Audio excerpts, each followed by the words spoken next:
combating floods, decoding the mysteries of Alzheimer's, creating real-world solutions to enhance lives and protect our planet. Visit our website to learn more.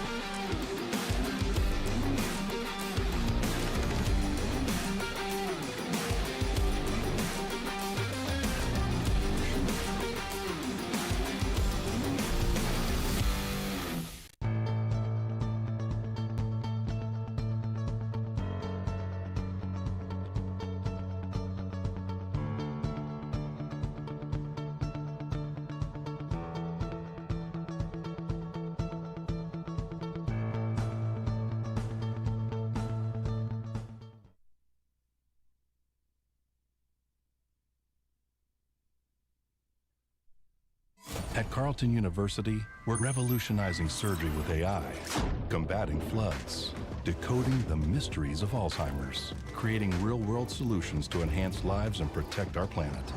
Visit our website to learn more.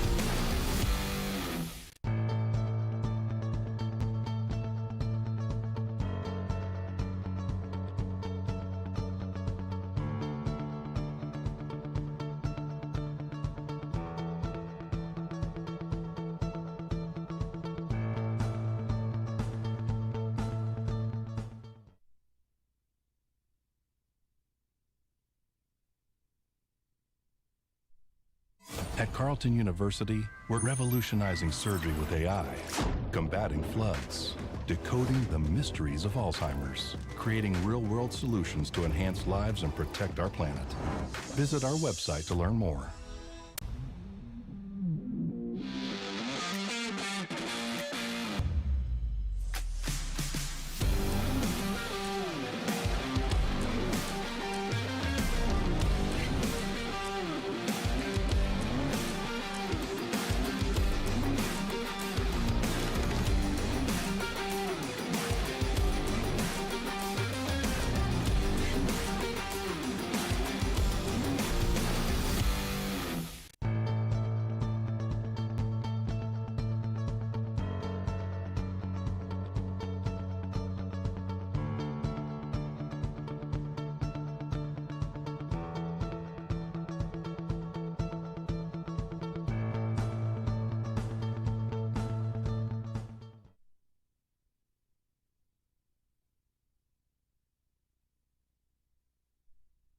At Carleton University, we're revolutionizing surgery with AI, combating floods, decoding the mysteries of Alzheimer's, creating real-world solutions to enhance lives and protect our planet.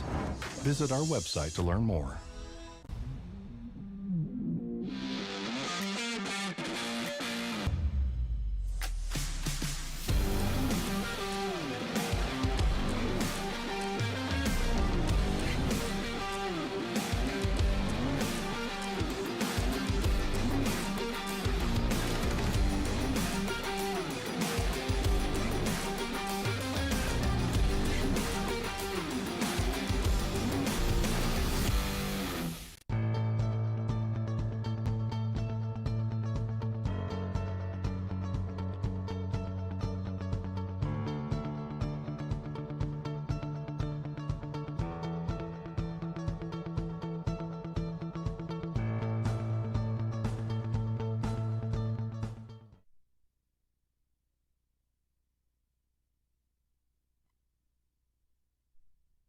At Carleton University, we're revolutionizing surgery with AI, combating floods, decoding the mysteries of Alzheimer's, creating real-world solutions to enhance lives and protect our planet. Visit our website to learn more.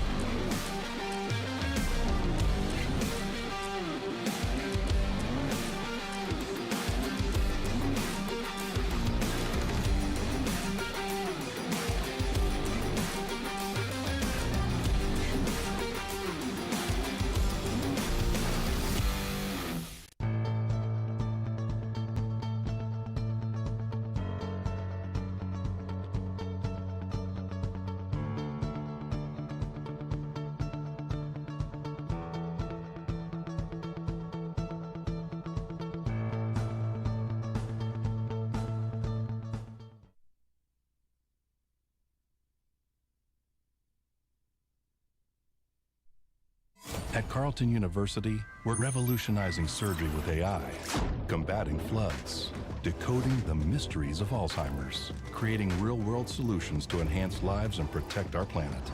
Visit our website to learn more.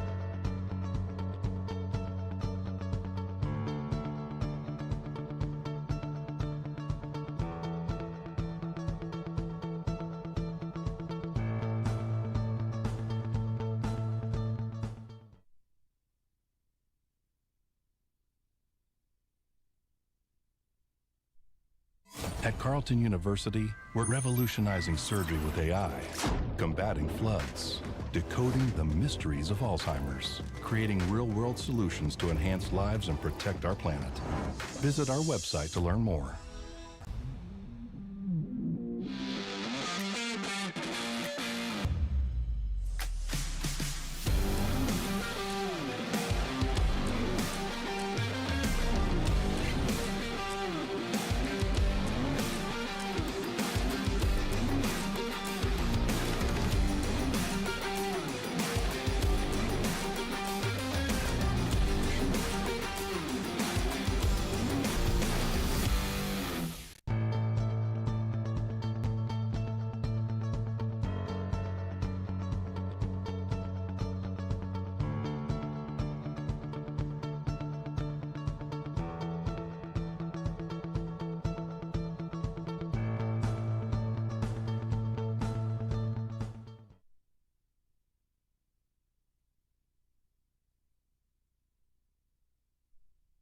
At Carleton University, we're revolutionizing surgery with AI, combating floods, decoding the mysteries of Alzheimer's, creating real-world solutions to enhance lives and protect our planet.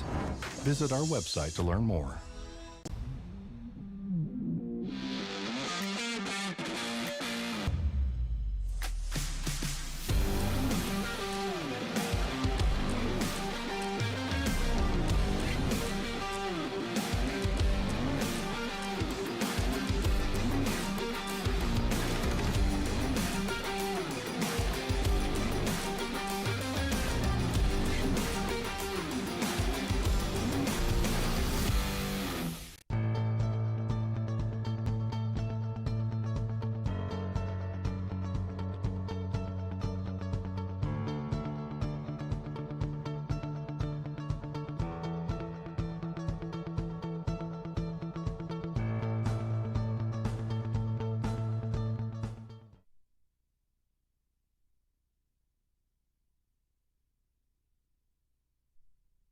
At Carleton University, we're revolutionizing surgery with AI, combating floods, decoding the mysteries of Alzheimer's, creating real-world solutions to enhance lives and protect our planet. Visit our website to learn more.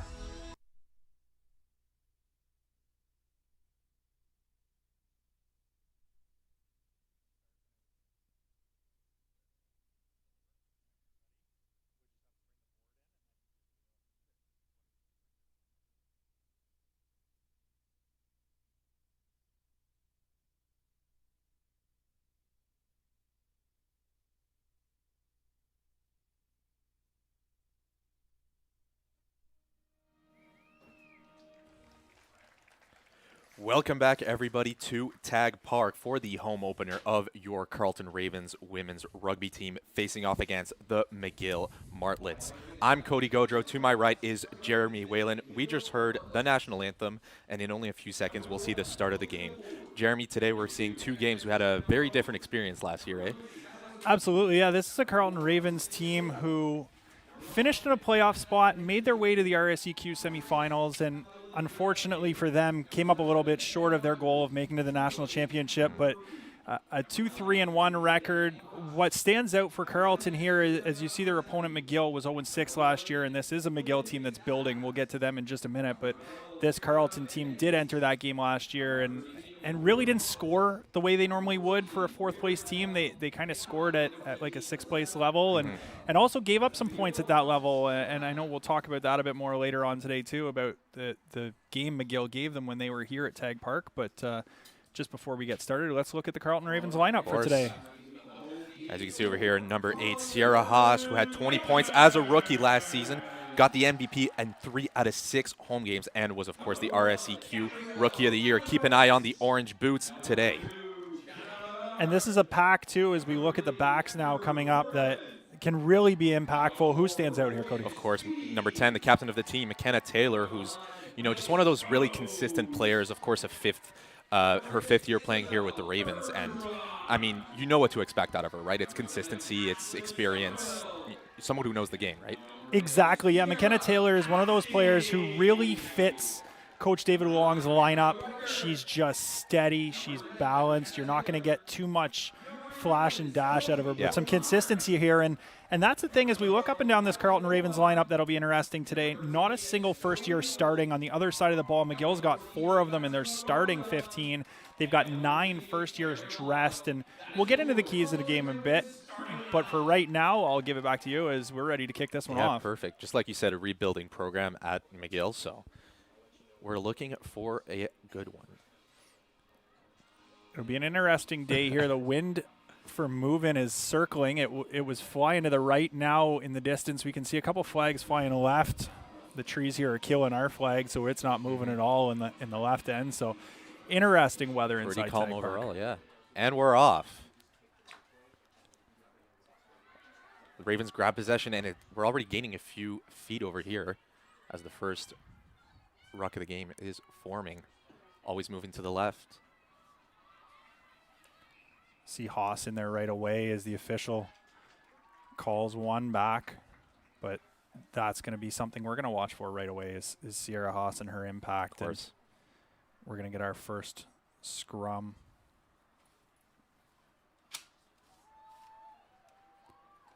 Such an impact player Sierra is. I don't want to overstate it, but you have a player here who played on the national under-20 team this year, on the tour through Ireland, and she's just continuing to get better.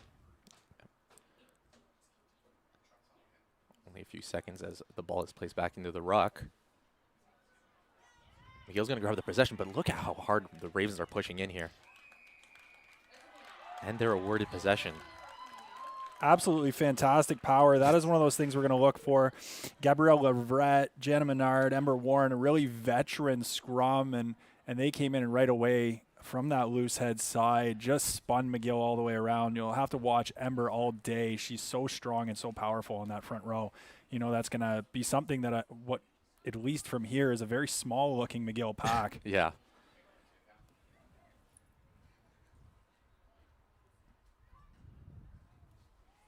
Carleton's still a good distance out from the 40, so I wouldn't expect to see them go for anything yet. Nothing crazy, but McGill doesn't really have anybody to that far side right now.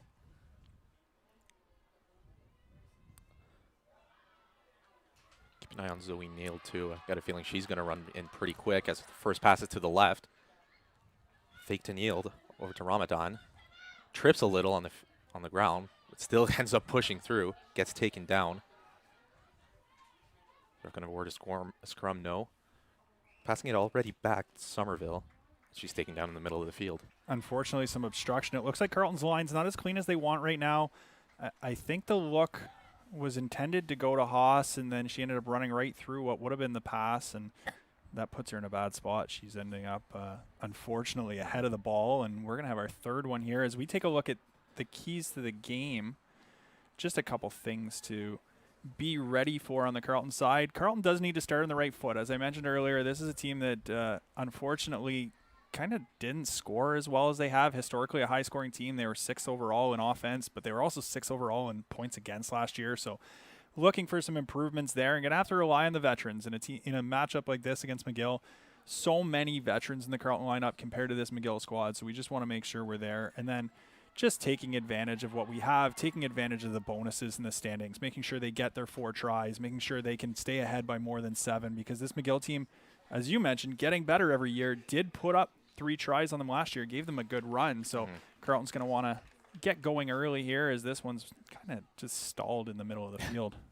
Kind of you said to the earlier point, just first game of the season, so we're going to see some mistakes here out of both teams. But yeah, the Ravens did have one scrimmage. They went down to Perth, Ontario, and had a scrimmage with Trent from the OUA, and it's always good to kind of get some cross-school practice in.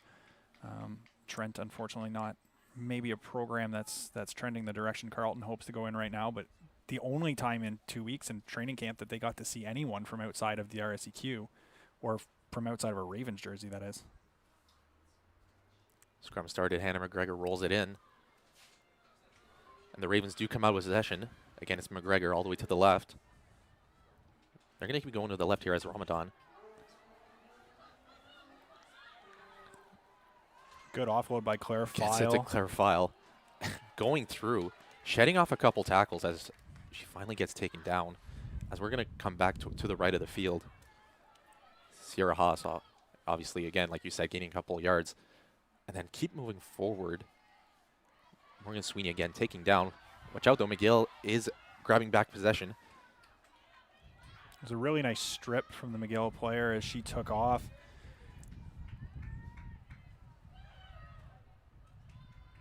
You see McGill kind of looking for something in the middle, whereas the Ravens just tend to move to the left, right? So yeah, Carleton's something really interesting using to their see. backs here. McGill seems to want to go to their forwards, but that one is swung out wide now. And now we're going to be called back. And this one's going to come all the way back to this side of the field as well. This penalty was for circling in. McGill's not in a rush to take this, though. And maybe rightfully so. They kind of lost their shape at the end of that one and lost their direction. Carleton now bringing their line up a bit, expecting this kick into touch. And just like you said, that's exactly what happened. Not the most picture perfect kick, but it did the job. It looked like it maybe came off her boot a little bit, and as you can see from the AR's flag, Madison Kuna's flag, that's strange wind down there. That flag's gone 2 directions already. I've read it forwards and backwards. So, and like you said, at the end of the day, we got to line out in our position for McGill, so we're not too worried.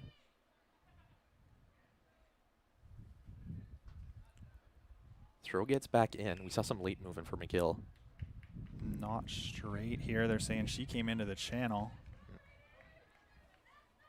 No, they're saying McGill came into the channel. Sorry, excuse me. No. It was.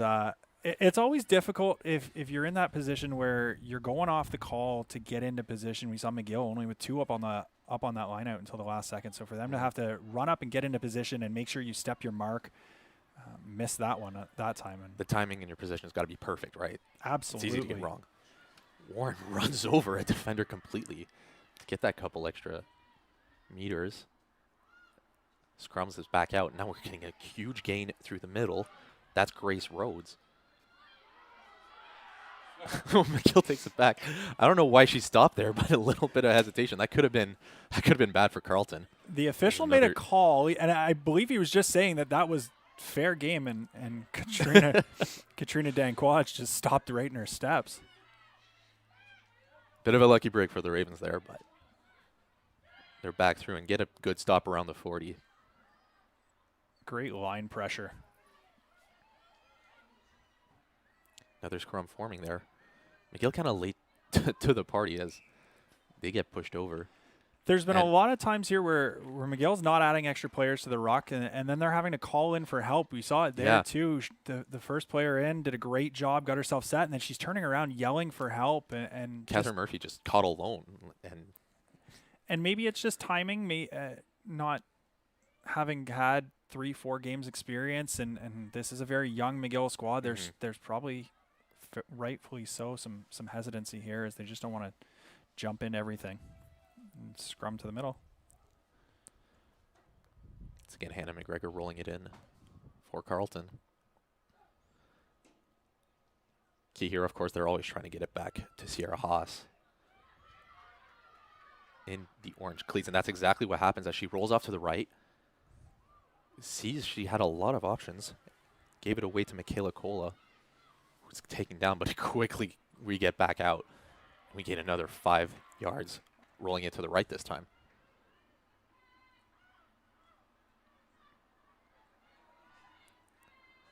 Again, we're always looking for Sierra Haas at the way out, right? It's like you said, one of the best players on the team. It's no surprise here, but that's absolutely it. It's so early in the game. It's simple right now to say, hey, you know what? Until we all get comfortable, we all get those jitters out. Let's just find Sierra. It's easy for her to do a pick off a scrum and go as she did there, and just really go. I think what we've actually seen is Carleton overpower the scrums. There's Haas again. You just saw hanging back, getting ready for the pass, and we just saw another good gain. We're seeing Carleton not have to commit. Exactly. Very many players to the ruck so far. It'll be something interesting to keep an eye on. McGill, who are calling for help because they're being pushed back, and the Ravens committing 2.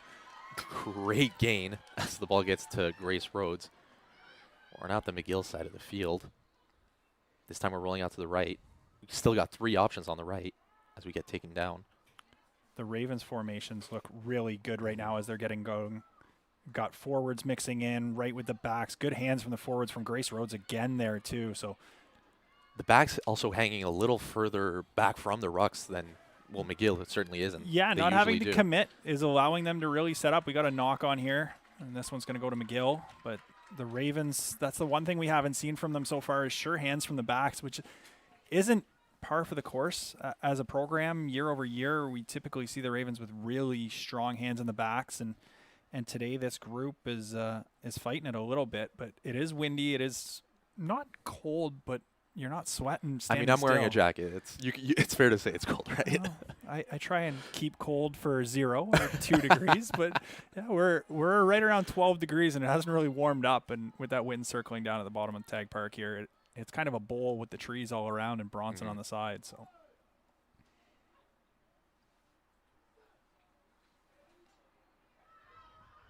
McGill again just being out-strength by Carleton here out of the ruck. It's another pass. It's a little again, yeah, you're really seeing it, whether it's tough to tell, unfortunately, from the booth, but whether that's Ember Warren completely being able to spin it from her side or if Gabrielle Leverett is just too strong. But the Ravens have spun just about every scrum they've needed to today, and that was another steal. So. Again, something that could have been great, which unfortunately the pass being dropped. We do get a kick into touch. We are going to have a line out. I do get a great kick out of this one, and I will shout her out on the sideline probably a couple times today, but that's Madison Cunha down there as the side judge of the AR, and she was the hooker for Carleton for some time after playing at Ottawa U, so she's taken one step back from where she used to stand throwing those ones in as Carleton gets another one. That one's not straight, and we are going to have this coming to McGill. There's Maddie, who was a fantastic member of our community while she was here. She was a mentor to young students as well, and played a great role in just kind of bringing along everyone, not just in the rugby locker room, but throughout the varsity community. Another line out again. Third one of the game. Hopefully we'll see a straight one this time. It's through again. A lot of movement from McGill at the last second, but it's still recovered by Morgan Sweeney. Gives it off immediately to Bergeron. Taking down around at the 20, so we're gaining ground here for Carleton on the left side. Carleton with so many options off the ball here. So quick on the scrum too. It's impressive to see just how quickly you can get that ball back and get the movement started. Penalty goes towards McGill. And we are going to have, McGill's going to take the scrum.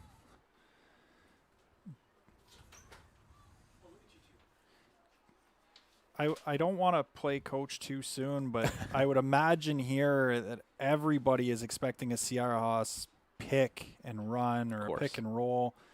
So curious to see how Carleton does this. Will they spin another one to their advantage?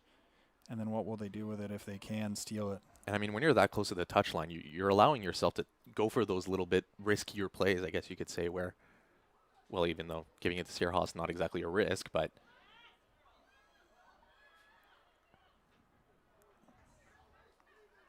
Rolling it out to the left. We're seeing two options on the left, but it's McGill that takes it back and kicks it away. Great idea. Catherine Murphy had a great 8 pick there, but look out, Claire File. Claire Farr to Ramadan. She was 1 against 1 there. She was looking at the touchline, but taking down. I think maybe waiting for Zoe Neal, who was just a step back. She was there, but not there yet.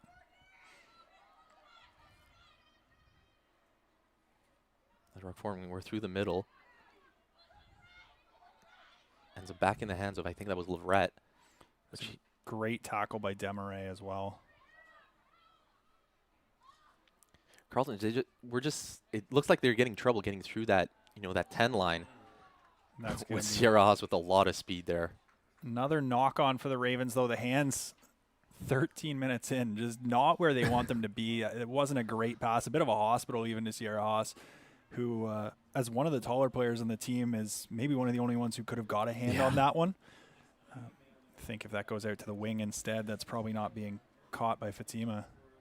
But Sierra in position there, and even she couldn't haul it in.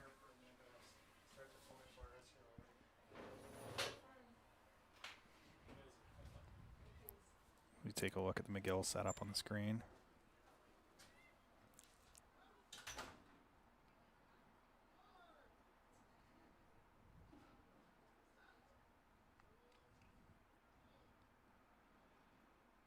Ball goes in, and again, the strength of Gabrielle Everett. Puts a bit of pressure, forces that ball out a little quicker than McGill wanted.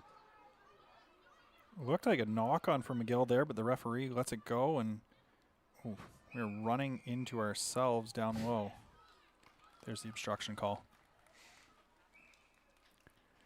Like I said, getting out of those sacks super quickly for Carleton just puts that little bit of more pressure on McGill to just get that ball, away from the Ravens just being able to have numbers. They've got numbers wide, they've got numbers in space, and McGill is having to commit an extra player or two to the ruck right now, and it's not working in their favor, but they have won a couple scrums in a row, even though Carleton's spinning them.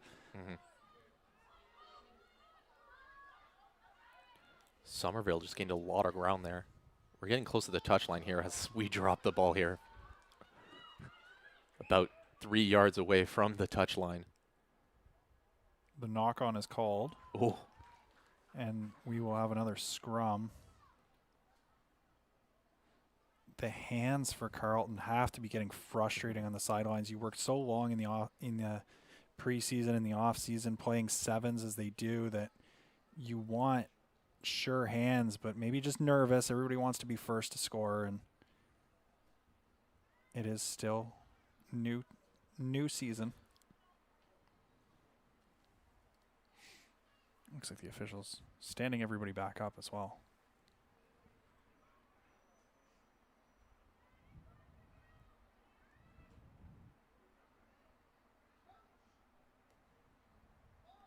Ruck is good.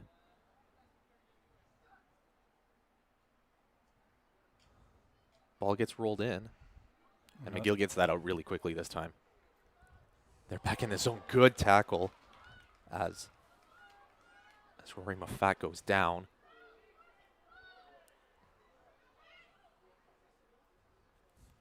And McGill takes it away. They needed that clear. They will kick it out of pressure, spending too much time inside your own zone. This is coming all the way back. There was a bit of a dangerous tackle. Unless we're calling back on a knock-on. I didn't catch the referee's signal, unfortunately. Yeah, me either. It will be McGill ball, though, so I'd expect a kick to touch.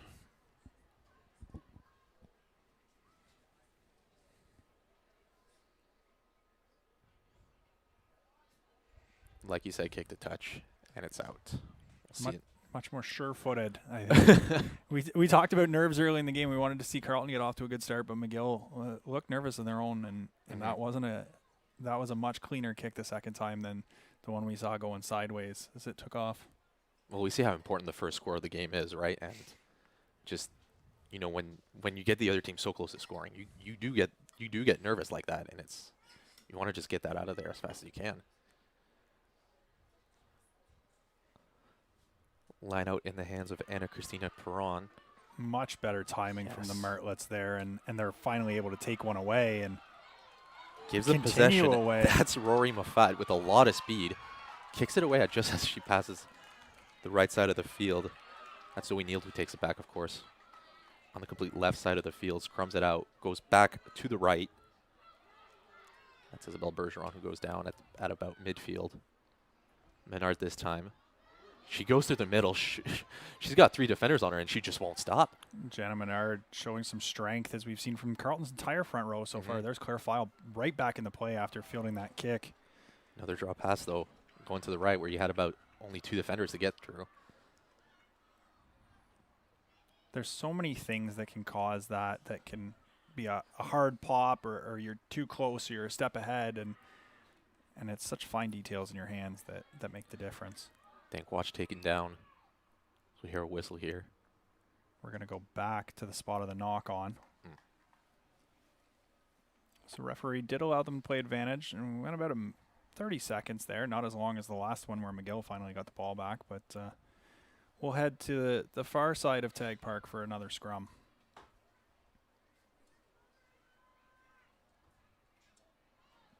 McGill's won 3 scrums in a row. A lot of this seems to be a bit of a quick roll. Maybe they're ready for it. The timing between the hooker and the scrum half has improved, and we'll see here as Malasani goes to put another one in if this will continue or if Carleton's strength will reappear.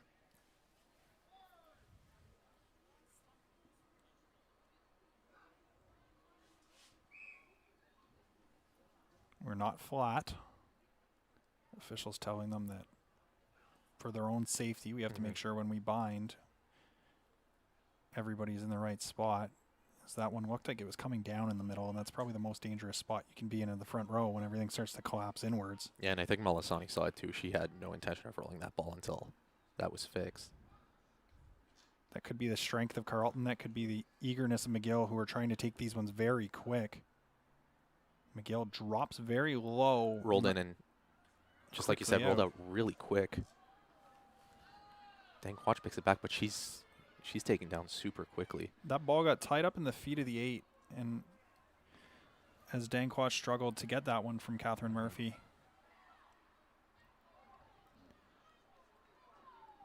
Another scrum here where McGill just can't seem to get ahead through a line of 2 or 3 Carleton defenders as it gets back to Menard.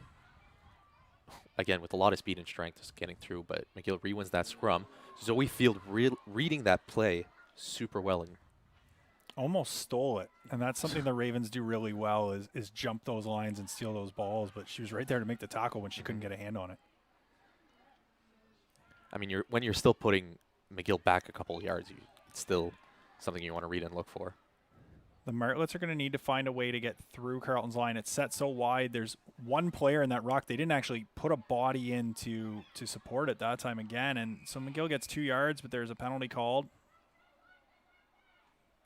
This is going to go the way of McGill. Carleton players kind of coming in over the top.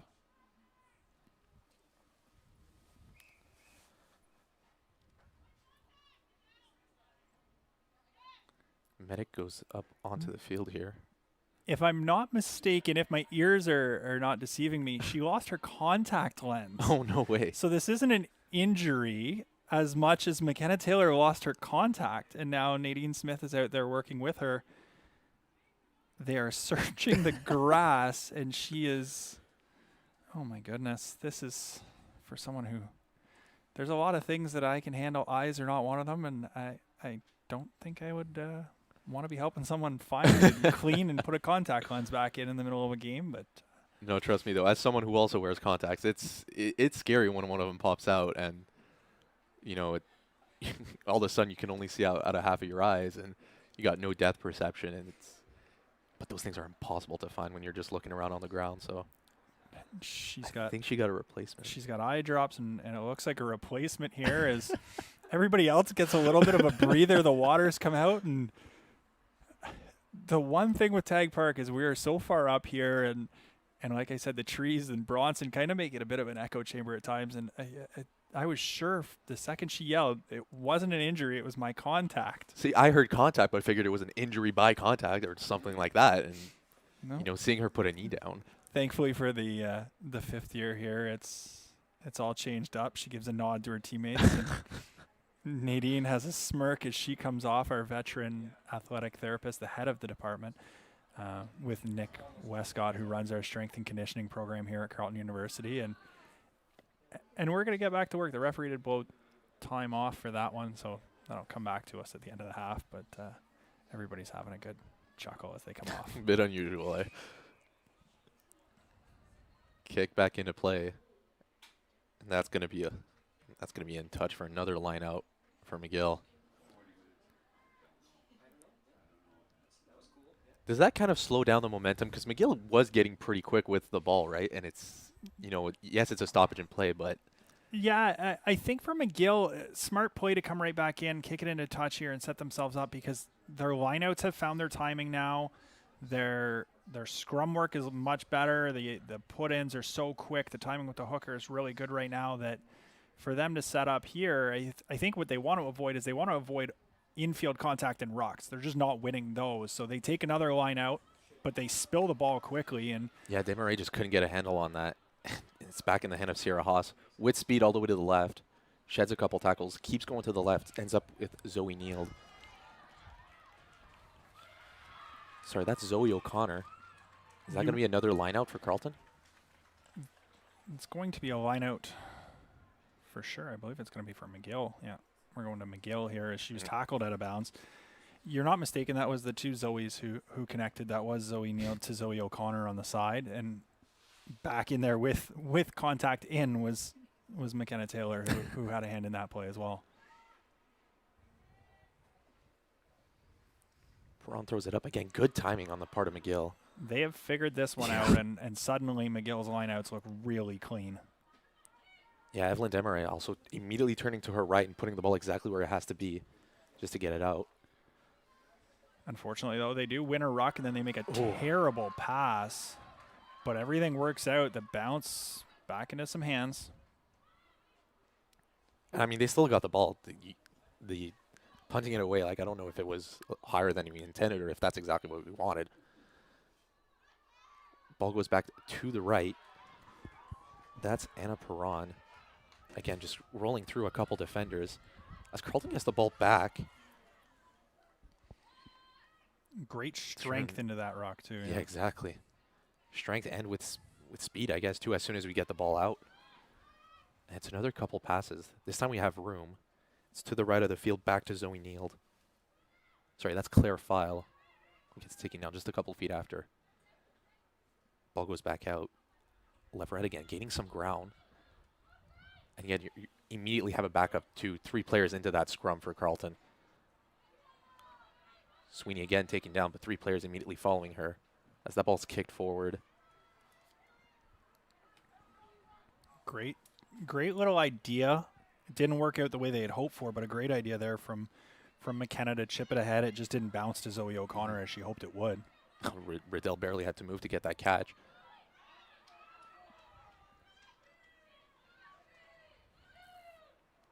Kept position back, but another drop pass as that ball almost went in past the touch line. Malasani again taking down. We're getting the ball a little bit slowly on McGill's side, but again they're able to get that ball out, and then once that ball goes out, they're gaining a lot of ground here.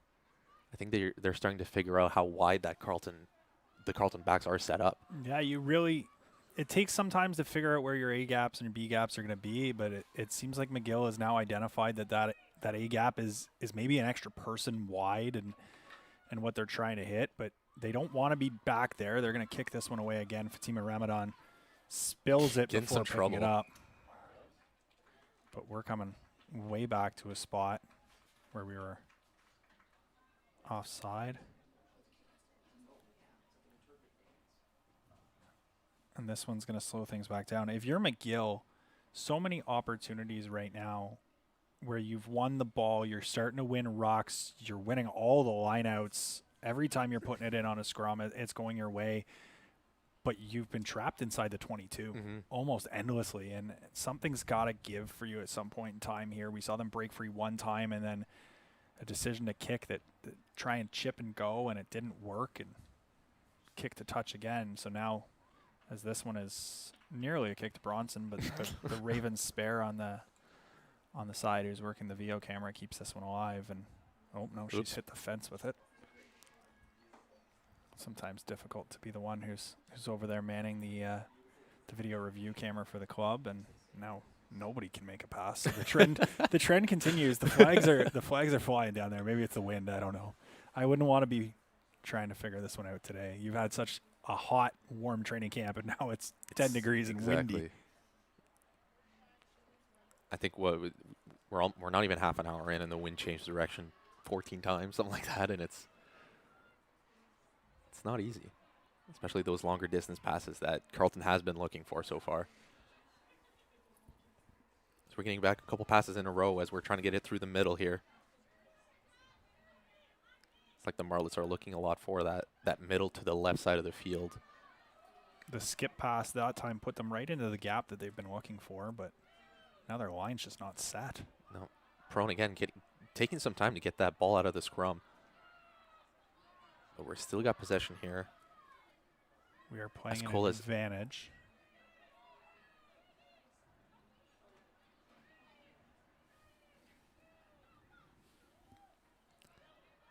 Again, like you said, looking for that A gap on the left side. As we keep winning a couple scrums in a row. Prone with speed this time, getting it through. McGill getting called back now for holding. But unfortunately, if you're McGill, like, you're kind of seeing an offensive end tactic out of them. They're taking a lot of balls for, well, this is going to go towards McGill, actually. But they're taking a lot of balls for 2 yards. And that's only going to inch you down the field so quickly here. You'd think at some point in time you're going to want to really gain some field, gain some possession, and that kick does not go to touch. But at the same time, that's what Carleton's been defending well against. As McGregor recovers it, she went to take it herself. Gets ready for another scrum. Carleton takes it back, goes through the middle. Morgan Sweeney again going through that exact same spot, maybe hoping to catch some defenders off guard. As Menard recovers it now in the middle of the field, taken down. Again, that ball gets quickly out.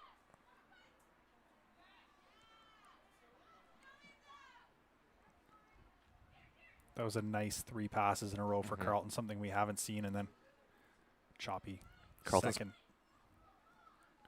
Carleton's doing a lot of east-west here. Like I said, Claire File taken down in the middle, but we moved about, I would say, 20 meters from left to right just through that drive, but not a lot of stuff happening north-south, eh?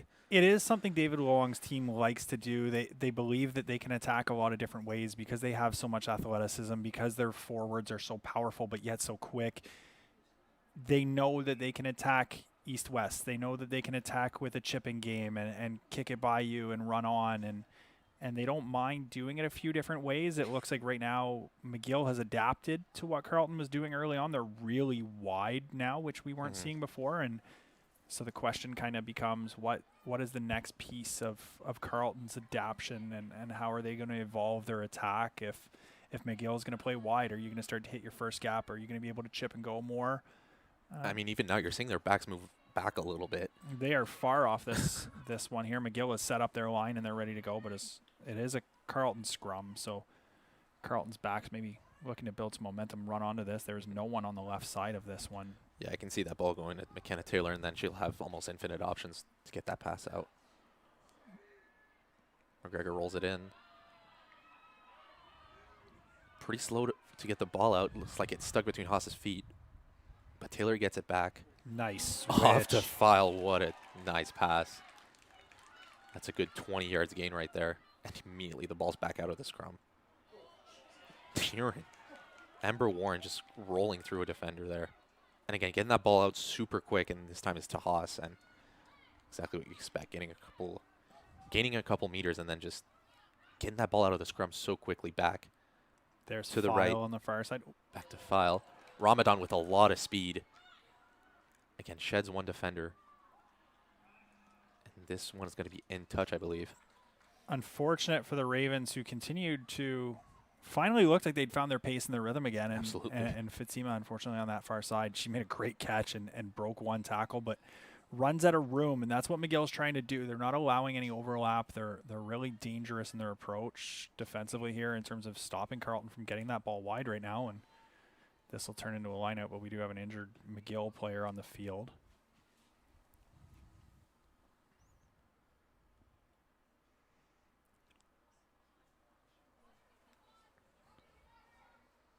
It's kind of slow forming. If you're Carleton, though, that was more what you want to see. The ball came out. We saw Zoe Neal take a run. Then it gets back out to the outside, onto the right. Claire File in the pink boots takes off down the side, and it really looked like an opportunity for the Ravens to be in motion and to be active. And unfortunately, McGill just really strong on the defense there to push them to that far side of the field and to take Fatima right out of play before she could offload. Well, we brought it up earlier that east-west play is the big reason they managed to get through and, finding a gap in that McGill defense. But like you said, McGill did a great job at just taking the room away. It's going to be really hard to defend Carleton on and on if they can continue to get the ball first to Sierra Haas and Sierra can pound it in, or you've had Ember, you've had Gabrielle Leverette, like the forward group here, even Grace and Morgan, just pounding the ball up the middle, hitting that first A gap, and then all of a sudden you turn it, you kick wide, and you got Claire File who's incredibly fast. You've got Fatima who's lightning quick and almost like a water bug in how hard she is to defend at times. You've got them taking off, and suddenly everybody's kind of in a panic on the McGill side. Exactly. They've done a much better job here in the last 15 minutes of this half, kind of since the halfway mark, to really calm things down. But it does still feel like the field is tilted. It does feel like everything is played. I don't know if we've got over the 40 towards the Carleton end at all. No, never really into the attacking third for McGill. And if you're the Ravens, we talked about, hey, you need a hot start, and you need to get going here as the McGill player is back on her feet and has returned to the group as well. So it looks like did you see who it was? Everything was good there. I didn't catch a number, unfortunately, but it looks like as we line up for this line out that everyone is healthy enough to continue the game, and that's the most important part, right? This is only week one, but this is unfortunately such a difficult schedule in the RSEQ. You play 6 very physical games in 6 weeks. There's no bye week like there was a couple weeks or years ago, and there's a lot of very, very close games in the standings. You get U to M, Concordia, Carleton. McGill is trying to turn this around under Alan Swetnam, and they've done that well too. Sweeney getting the ball loose too with a lot of room to give it over to Bergeron. And again, we're finding that room this time just with our speed as Sierra Haas is in for the first score of the game. And that's no surprise there. No surprise at all. If you were to take the action, you would probably very quickly look to Sierra as somebody that you wanted. As we look at this replay here, Carleton just pounding the ball through. First Gabrielle Leverette, and then one more time Sierra Haas. It takes 3 Martlets, and they can't stop her, and she's in there. And that's exactly what the Ravens have been looking for. They've been looking for that offload to the forwards. They've been looking for those opportunities and really powerful inside. So Sierra does what she does best, just hard to handle, hard to control, and at her size with her strength, she's forced her way in. And that speed too, getting that ball out of those first 2 scrums just to create room. That was a perfect 2-3 sequences of play right there. That was what Carleton needed here as Zoe Neild will prepare to kick the extra point. It's up and through, and it's 7-0 for your Carleton Ravens. The Ravens have had a bit of a rotation over the last couple years of kickers, but Zoe has found her spot there and become someone they trust. That was a spot that for quite a while belonged to individuals who are now key members of the coaching staff. Roberta Drummond, who's carrying the water today, was the kicker in 2021 and tried to chase down some program records that belong to assistant coach Jessica Jubarn, who's not here today. Barney is with the Canadian Ravens Women's League team as they tour Fiji, preparing for some World Championship play, World Cup play in Brampton in October. So shout out to Barney. I'm sure she's got an eye on things as well.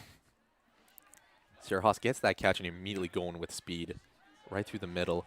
And again, taking 3 defenders to take her down. It's exactly what you're looking for. That ball goes out to Menard. And again, we need 3 Martlets to stop her. As we're looking really to the right there, that's where most of the backs got lined up. And we're already almost at midfield here after that first kick. Nice offload for the Ravens, and that'll gain them another 5. Again, that speed from Zoe Neilden, just to always be looking for those pass options. That's Grace Rhodes powering through. The ball again gets loose, and then to Zoe Neal, who we know has speed. Trips up a little bit, but is still able to get some forward momentum as the ref finally blows a whistle. There is a broadcaster's nightmare going on here, unfortunately, where from our distance, Zoe Neald and Claire File both have the blonde ponytails flying. Both have the leg wrap going, and that one was Claire this time in the pink boots. But my goodness, the two of them are everywhere today, and it's definitely helped the Ravens as McGill throw one backwards, a little uncontrolled. So we finally get a control of those bounces into a scrum. McGill gets it out, drops it again. Hear another whistle as the Ravens push back a little bit.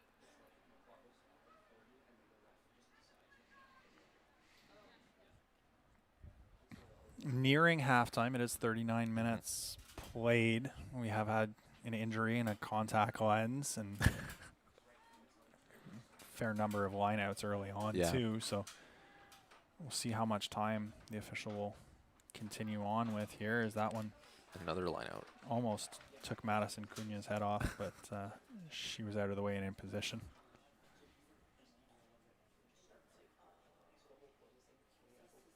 Again, McGill's going to have not a lot of time to get to that touch line, but this is as close as they've gotten so far this game.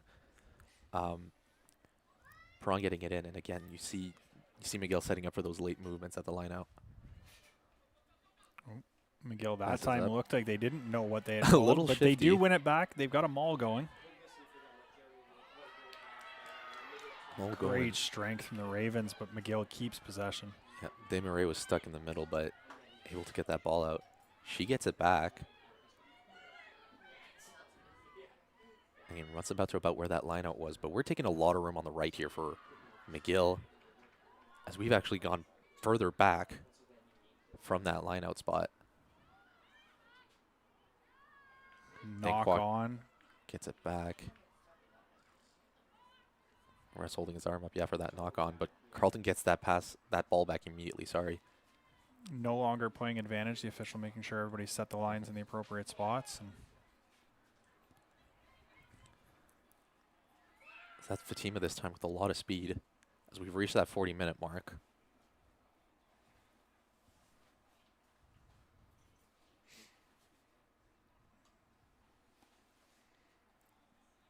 Ravens taking their time to reset. And quick conversation, it looks like, as well. I mean, at this point, when you're playing with the lead, there's a lot less pressure coming into that Ravens squad, and you still want to make sure you get your points. I think for Carleton, you'd imagine with just historical record against McGill, you were probably, as much as the win is the most important, those 3 points are key. You do want to put up 4. You do want to get your bonus points. You don't want to leave anything on the board. We know Concordia didn't pick up any in their loss to Laval yesterday, and that's going to be important for the Ravens, as Concordia and UWM typically right around the same spot here, and 3-4 behind Laval and Ottawa, who are so strong. Oh, Zoe took a hard hit that time. Yeah. Still gets the ball out super quick. Now it's to Ramadan on the left side, where he kind of bunched up, and it ends up with Sierra Haas, who's again gaining so much ground, taking down those defenders with her. And again, now it's out to Morgan Sweeney. Again, getting those balls out and quick to Menard up the middle. And she can make up some ground. Get that ball out. With how quickly McGregor is finding those passes. He's unfortunately just dropped another ball. Carleton's doing a really good job. Their players, their forwards, especially as they go into contact, just have so much physical control that they're taking those hits and they're able to roll quite well. They're placing the ball really well, and as you said, that's made it really easy for Hannah McGregor to get in there and get that ball back out and redistribute it to everyone else. And their back's always being ready for that extra pass, of course. Exactly, and when they can, we see them kind of add another body or two into that mix, and that doesn't hurt, right? When your forwards are back there and joining the line, and you've got Claire File, who's all over the field.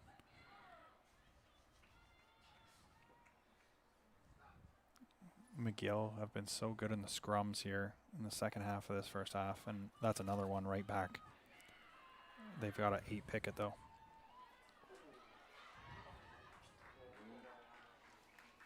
Malasani just gained a lot of grounds getting that ball immediately, like you said, just quickly out of that scrum. Unfortunate though, to throw that one away, gain some ground, throw it away, throw it out of touch, And then ref calls halftime. We had something going there for McGill. It's probably one of their best sequences so far of the game. But just for Carleton being able to stop them at the right time. yeah, and sometimes it's a defensive stop, and sometimes it's just a bad bounce, and that's what we've seen for both teams today. Momentum is kind of bouncing unfavorable ways, and we'll see what either team can do in terms of adjustments as we take a break, and we'll be back inside the booth for halftime here on Ravens YouTube.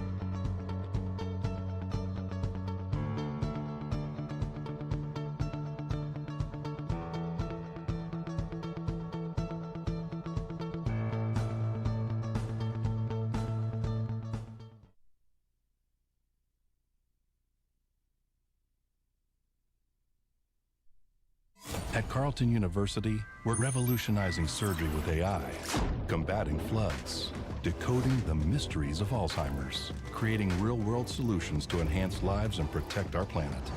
Visit our website to learn more.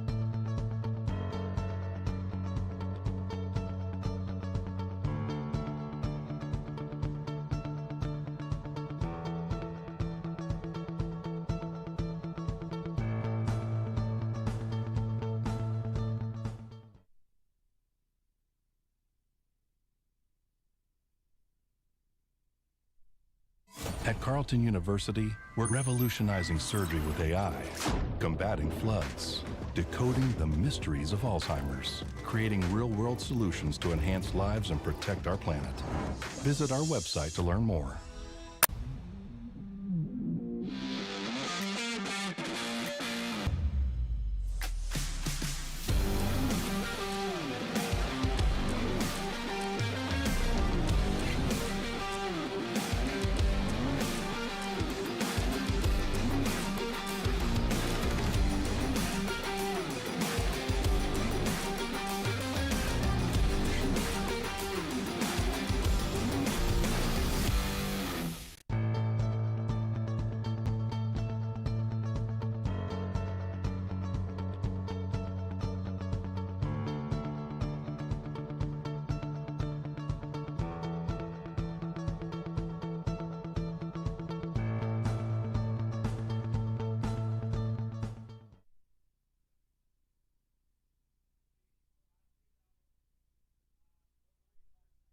At Carleton University, we're revolutionizing surgery with AI, combating floods, decoding the mysteries of Alzheimer's, creating real-world solutions to enhance lives and protect our planet.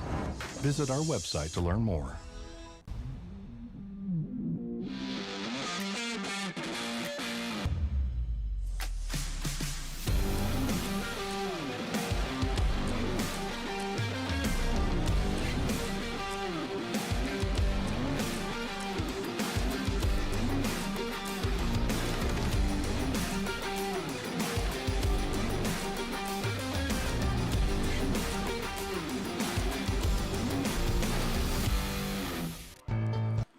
Welcome back to TAAG Park here as the Ravens have a 7-0 lead on McGill. Great defensive play so far by Carleton, where they didn't even allow McGill close to their own touchline. Jeremy, what's going on with that? Carleton's just done a really good job of forcing McGill so deep into their own territory that we're not seeing them able to do much in terms of finding wider gaps. They're having to plunge over and over again, those 1-2 yard plunges right off the ruck for 1-2 yards. And what it's really doing is it's allowing Carleton to just not give up anything. We know the Ravens are really strong. That pack is really powerful. We saw that in the early scrums. Took McGill some time to adjust to that, but what we're seeing from the Ravens right now is just this really impressive ability to force McGill to have nothing. They're picking these balls up, they're winning their rucks, they're having to overcommit to win these rucks, and then they're just kind of plunging forward for a yard or two. McGill's going to have to find a way to not be so committed into the ruck, but still win those balls back so that they can quickly get it out and get upfield, because what's happening right now is there's no ability to get past the A-gap. There's really nothing from this Carleton defense that says, hey, here's a hole, go and exploit it. McGill got one really good run, and then they were forced, just because of sheer numbers, the sheer speed of the Carleton backs, to kick it away, and they couldn't even recover it. So if you're McGill right now, you got to get the ball wider. You got to start to get away from the Ravens. And if you're Carleton, you just got to keep smothering. You know at some point in time you're going to go into your impact players, you're going to bring players off the bench, and the question for Carleton there is going to be, will you continue to be as impressive on defense as you've been in the last few minutes? Yeah, again, McGill kind of forced to rely on their speed, but with the speed of the backs of Carleton, it's hard to get anything. Speaking of speed, Sierra Haas getting it in for 5 points. That's the Carleton offense, kind of the same story, just speed going super well. Exactly, yeah. Carleton's done a really good job here. When the hands have been on, they've done a great job getting the ball where they need to and hitting those gaps, but they need to be cleaner. I don't want to harp on it too much. It is the first game of the season, and timing doesn't look great at times, but we've dropped balls. There's been some miscommunications. We had an obstruction call where it really looked like the Ravens had some momentum. And if I'm sitting back and I'm Coach David Long, I'm probably saying, hey, you know what? Things look really good. Just have a deep breath. It's a really good moment. I think halftime probably came at the right time for them. We saw McGill get the best momentum they've had. And now it's just take a deep breath. We know how to play this game. We've played 40 minutes now. If they can connect, if the hands can get going and the timing can stay where it is, I think Carleton's going to put up a few more scores just because they're so strong, and that pack is just powering its way through over and over again. And to your point, it doesn't look as bad because McGill's kind of been having the same problems, right? So dropping passes and not being able to get through the gaps or even finding those gaps. Again, something that, like you said, halftime's going to help you adjust. I'm sure Dave's talking about, where those gaps are, what's that McGill defense doing, where Carleton's kind of been, we've been reading the defense really well. But just a question of getting that extra tick, maybe that extra offense, and using the speed of those backs, right? Exactly, and McGill's done a really good job as well of taking away field, forcing Carleton to the boundary, twice earning lineouts that way. So it'll be a very interesting second half, and look forward to what we see from Carleton. Awesome. We'll be back there in just a bit.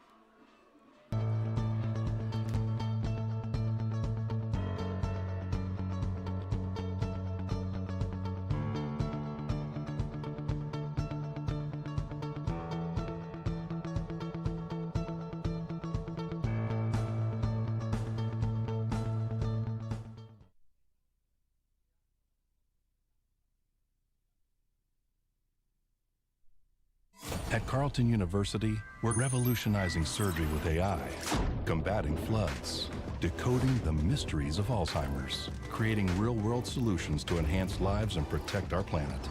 Visit our website to learn more.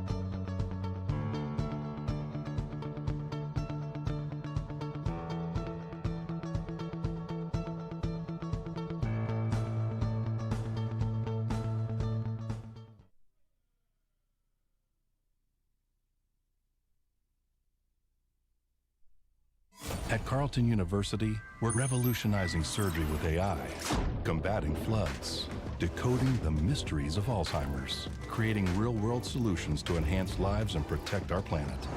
Visit our website to learn more.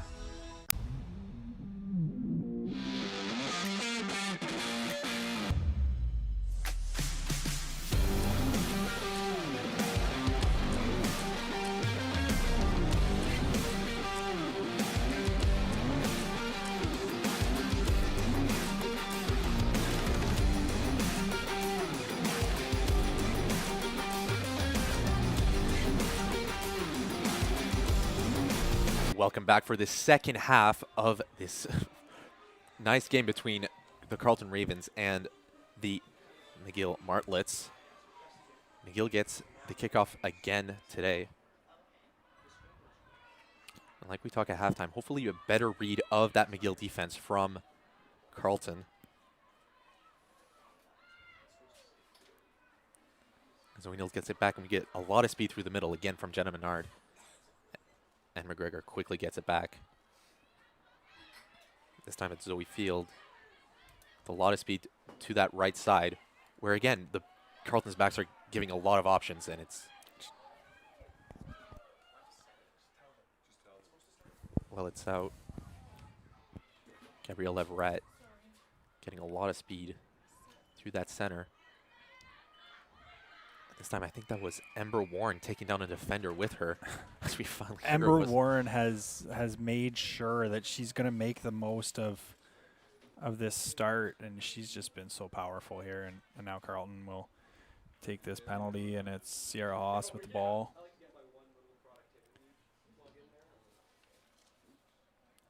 And it's in touch with that ball. Kind of, you saw where they kind of caught the wind there.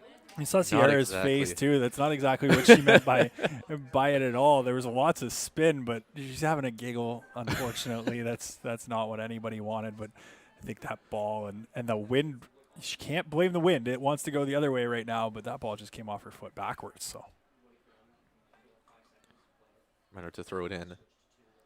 Not as late a movement from Carleton, but that ball gets back to Sierra Haas, to McGregor, all the way out to the middle to McKenna Taylor, where she's kind of seeing some options before running forward. And of course, then it's back to Sierra Haas, this time on the left side. Really smart play for Sierra. That bad pass in her feet, she lets it hop. She makes sure she doesn't knock it on. Where she was also kind of alone, so it gives a chance for the backs to kind of catch up to her.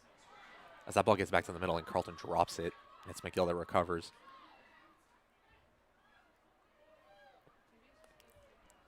Leverett takes down the carrier.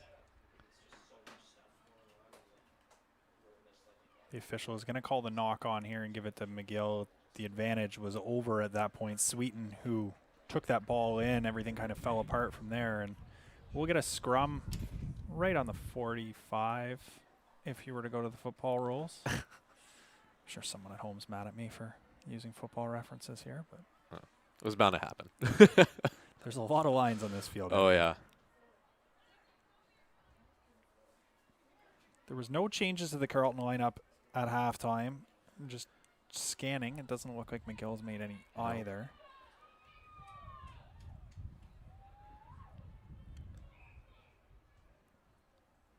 Health and energy, obviously, not the same concern they would normally be.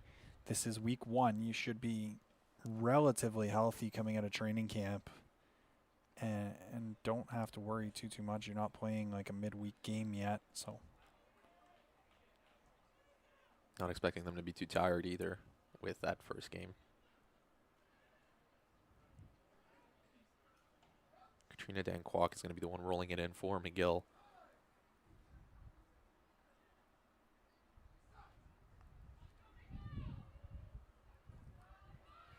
Again, seeing a lot of strength on the Carleton side, where that ball kind of just gets stuck under and it finally rolls out. Wasn't the best put in that McGill's had today. It almost shot out the backside, and they really had to fight to keep it back towards the feet of Catherine Murphy. Yeah, and Megan Rogers just forced to run all the way back to grab that ball when it finally rolled out, where kind of no one on McGill was expecting it to. This time is Demery taken down in the middle. She gets another pass out to her right side. McGill kind of running out of room on that right. See a little slow setting up those options on the left. As it finally goes back to Catherine Murphy.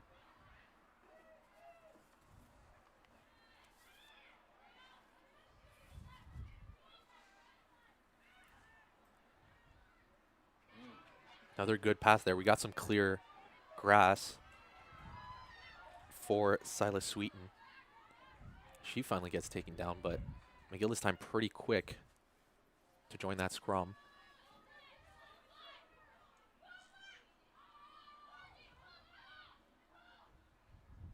This time we're getting around on the right, but Ravens quickly following that play, reading those passes pretty well, and pushing McGill all the way back. Almost to, I'm going to steal your thing, back to the 50-yard line. This is the adjustment. We wondered if McGill could. Oh, no. Unfortunate there. As now we got knock-ons in both directions. This will go Carleton's way, at least, with all the penalties. But that was the adjustment that we talked about at the halftime of would McGill find a way to adjust. The A-gap wasn't working. They weren't getting anywhere. All of a sudden now the ball is getting out wide. You're seeing a lot more of Katrina Danquak, a little more patient to move the ball out and getting the backs involved. And they had a good play out to their right. Now they've brought it back to the left. We kind of get into some issues here, but McGill looking a lot cleaner with their hands. Both teams' hands have come in cleaner. Ironically, that we're about to have a scrum for a knock-on.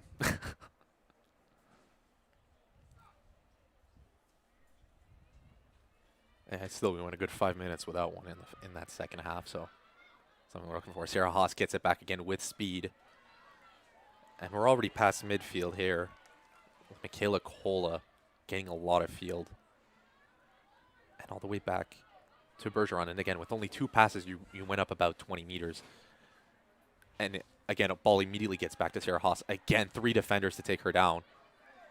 Carleton just doing so well to get numbers around Haas, though. She's got support wide, but she's got support right on her. And again, we're trying to get in through that middle to set up more offense on the sides. Already on that right side, you're seeing 4 Carleton backs just ready for a pass, but we decided to go to the left. Nice chip. And McKenna Taylor chips it up. It's contested, but it's grabbed by Gabrielle Leverette. Ball comes back out. And Michaela Cola gets it so close to that touch line.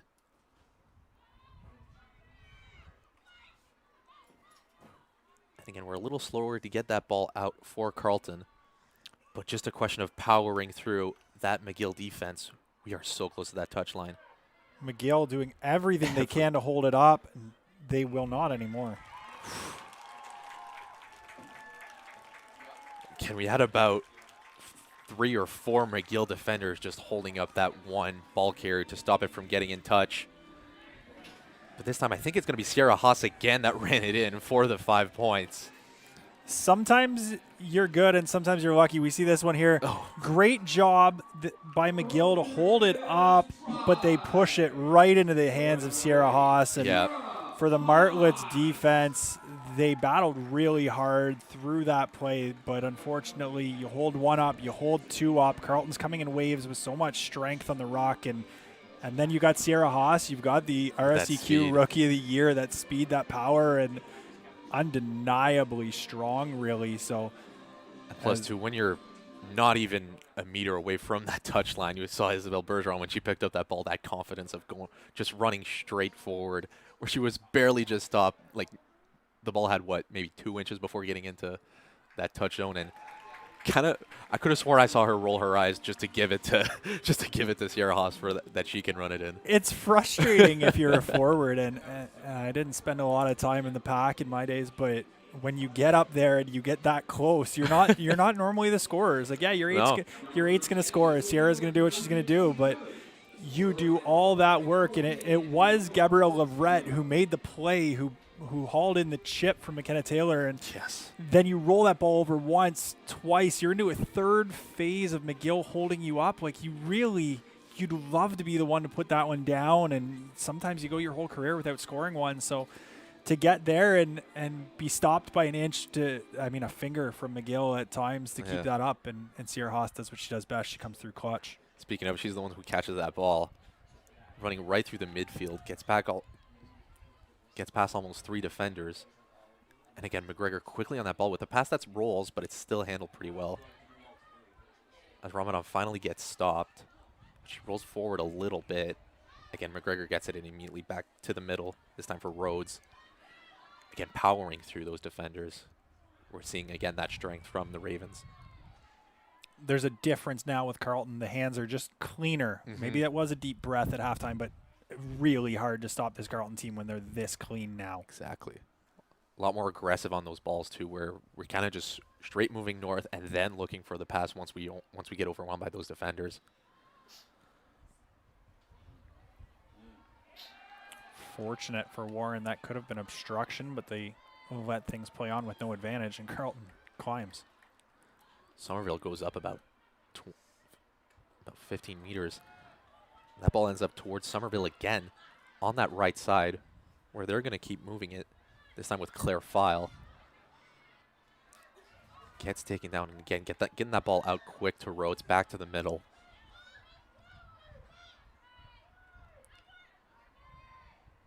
McGregor to Sweeney.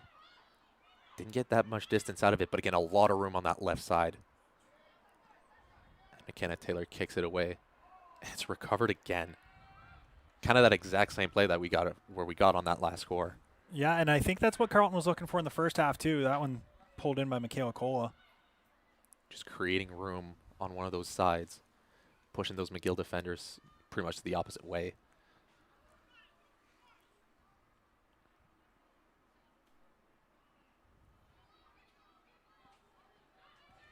Rhodes this time trying to pull it in. And again, those forwards just being really aggressive as soon as that ball touches the ground.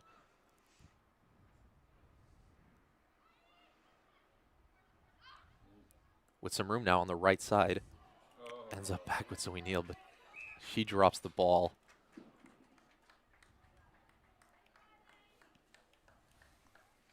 Unfortunate for Carleton. A really good opportunity. They roll a couple. They take a couple quick gaps, a couple quick plunges through, and inside the 5 looked like they were going to be loose. But yeah, a knock on for Zoe Neal, who has 2 conversions today, continues to make an impact. But we'll see how McGill, who were so strong in the scrum late in that half, we'll see how they look here as they get started.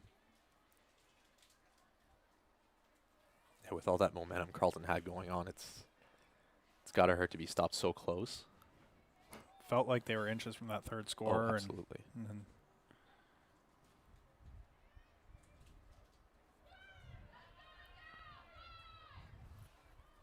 Tankwalk rolls it in.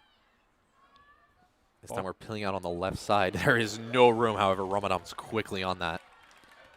If you don't know Fatima Ramadan and you haven't played against her much, I don't think you expect someone that size to hit you like she does, but she's a rocket ship when she wants to be. Especially with how quickly she can read that play and where that ball's going to be. You often don't even see her because she stands a little further away than most backs from the play. That ball's finally kicked away. Going to end up in the hands of Claire File, who gives it off to Zoe O'Connor. Again, gaining some ground there through some defenders. We're going to stay to the left, even though there's a lot of room on the right.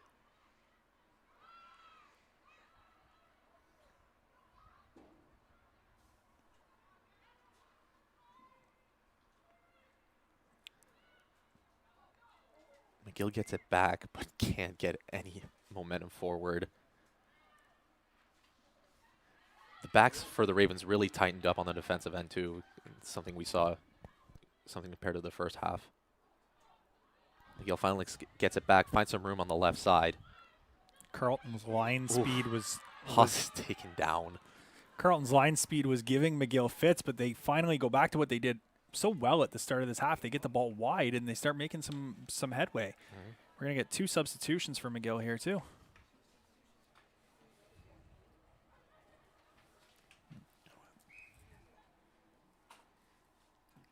Yumi Williston and Anjali Dillon are coming in.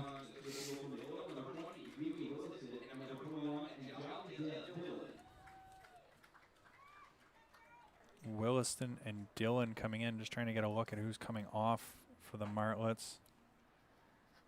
It'll be an interesting one to watch, as one of them was, if I'm not mistaken, that's Katrina Dang Kwok who came out. She's been so good for McGill, but sometimes when you have to run that much and work that hard, it starts to wear you down. And Megan Rogers, the other one coming out of the game. Yeah, Dan Kwok's been the one making a lot of passes. Obviously, the one rolling the ball into those rocks.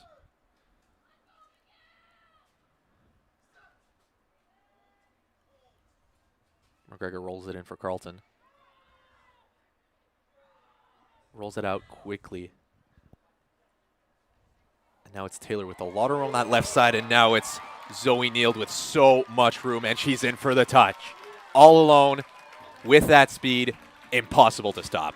That was an absolutely beautiful offload to Zoe Neild as the Ravens waste a little time here. This one comes out. Taylor with a great fake and the pop, and no one is touching Zoe Neild at that speed. And suddenly it's 19-0 Carleton. No one at McGill saw that one coming. Everything Carleton has done to this point has said, we're going to go wide, we're going to go left, and all of a sudden we're going to fake and we're going to come back the other way, and Zoe Neild is just unbelievably fast at full speed, and she caught that ball. She was already at full speed. When you find that room for the backs, and again, you find that gap, and you're not looking anywhere else apart from that gap, and you just get your feet moving, and then next thing you know, you have a touch, and you're putting up another 5. It's the hardest part as a defender too. You're coming out of the scrum. As the kick is good. We didn't really get a signal there, but everybody's happy with it. Oh, yeah, it was a no-doubter right in the middle. It's one of those things that is saying, if you're a McGill defender there, you're already short. You're already down to just your backs, and McGill will make a third substitution as I'm speaking. But you get into that spot where you're trying to make your changes, and all of a sudden Carleton's cutting back on you. You're already short-numbered. You're already trying to make sure you don't get beat on the overlap, and here she comes back the other way, and the forwards for McGill didn't get out of that scrum quick enough, and just... Yeah, something that they have been doing well so far, however, just getting out of those scrums, but Carleton was just faster in that case, and, they had that play ready, too, just getting it out to Zoe Neild. A play we've seen once or twice earlier in the game, and just gaining ground again with that speed when the defenders just don't see it coming. Yeah, they got a little bit of a rotation. They got a little bit of a wheel going on the scrum as well, and that helps. If you're Carleton, if you know you're going to win it, or you've been winning them clean, and you can wheel them a little bit, now those defenders have to take 5-6 more steps, come around, make that break the other way, and get around a crowd of Carleton players who are there too. So really well drawn up play, and then Zoe Neild, just incredible pace. Line out this time, Carleton takes it back. They're going to the middle of the field. The ball is dropped, and McGill is going to take it back. And all of a sudden, now McGill's getting pretty close to that Carleton touchline.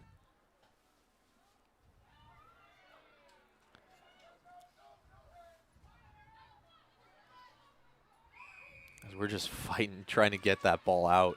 There's a lot of hands in the rock here as the Ravens are sent backwards. And Olivia Ford really quickly getting that ball, gaining a lot of ground all of a sudden.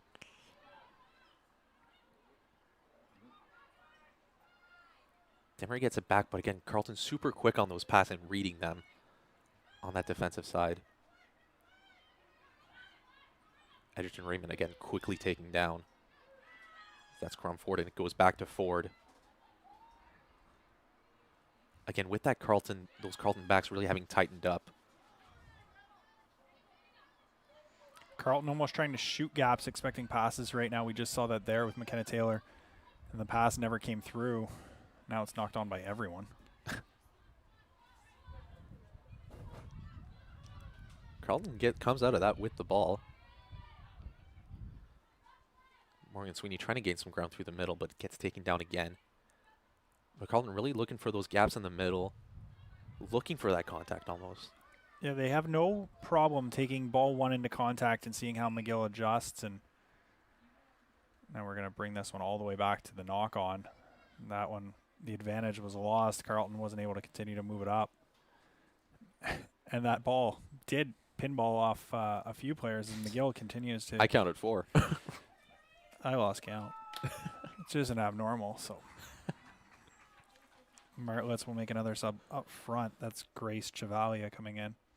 Carleton still with the original 15 on the field as we hit the 60th minute. The impact players of the reserves are warming up in the end zone right now, and we'll see if maybe Coach Long makes a change, but at this point we haven't seen any.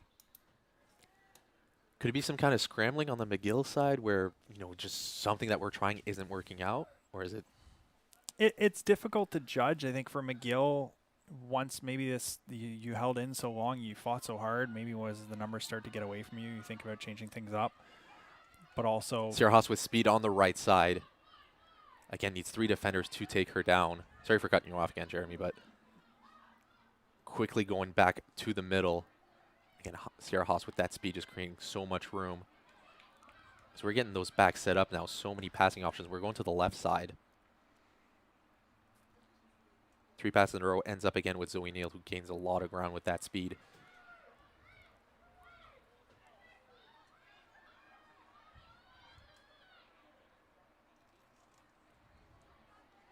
Ball ends up in the hands of Somerville.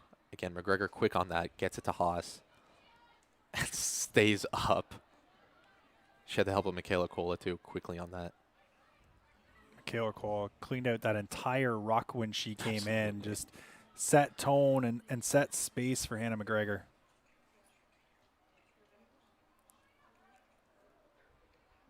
That one, unfortunately, into touch, but... Good idea to kick it away from Connor, but... There seems to be a game plan here, at least today, for McKenna Taylor. It looks like every time she looks up and she sees that side where Riddell is, she wants to give it a shot. She wants to see what happens, or Rydell, excuse me. Mm-hmm. She's not afraid to pop it over there and see if they can't win onto it. Well, again, with how much speed they've showed, and those backs from McGill being so spread out, why not do it, right? That's exactly it. If you can take advantage of your pace and they can't match you, you may as well continue to see what you can exploit. Because just like we saw here, it's a bad bounce. It's pretty much the only thing stopping that play from working. McGill gaining some ground over here, though, as they did recover that ball. Again, focusing on the middle. That's Edgerton Raymond getting taken down as they keep going to the right. But again, Carleton so quickly on reading those passes.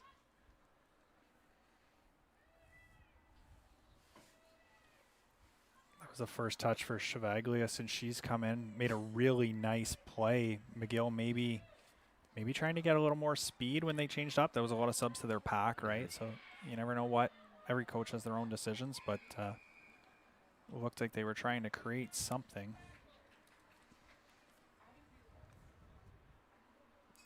Looks like Carleton here, too, is getting some substitutions ready. A couple first years about to earn their Ravens number once they step on the field as well. A great tradition Carleton has. Every player has their number that represents when they made their debut on the pitch with the team. And in the 11 years or so of the program, that number has slowly climbed. But as this one's kicked into touch, we'll have a couple members on the sideline about to come in. Yep. Peyton Chase and Samantha Hemian are the two who are getting their number for the first time today. On top of Abby Pennock and Lindsay Paré. For Carleton, this is a lot of forward substitutions that we're seeing. Mm-hmm. And just some, maybe that pack has worked so hard today and done so much. We're seeing Gabrielle Leverett coming out, along with Jana Menard, Grace Rhodes, and Michaela Cola. So everyone who's worked quite hard through this one.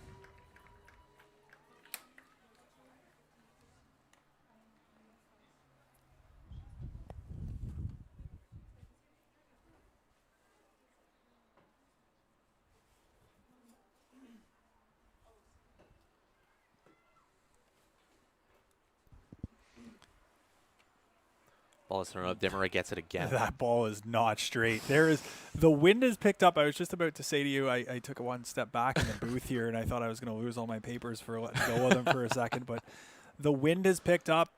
I don't know if you can blame the wind or if that's just a bad throw. That was 2 or 3 yards too far, and Carleton will take a scrum with a new pack. Interesting to see how this goes. On the McGill side, it's also kind of not knowing what to expect, where they knew they were pushing hard on that right side coming in, but now, kind of you're in your mind kind of wondering, okay, well, where do I put my strength now? Yeah, Ember Warren is still here, so you do have to expect that, and we're going to get a good look at Ember's grip with this going this direction as well, but Carleton doesn't wheel it at all. Still got it out quickly, though, through the middle. Ends up in the hands of Claire File, and a pass a little too high for Ramadan.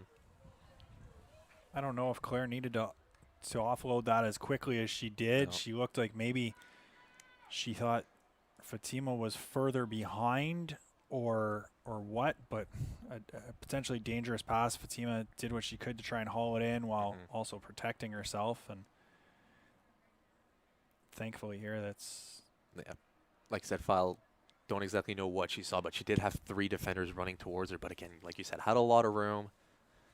And again, we know Fatima has that a lot of speed, but if she gets that, yeah, you're right. If she gets that ball, she's gone.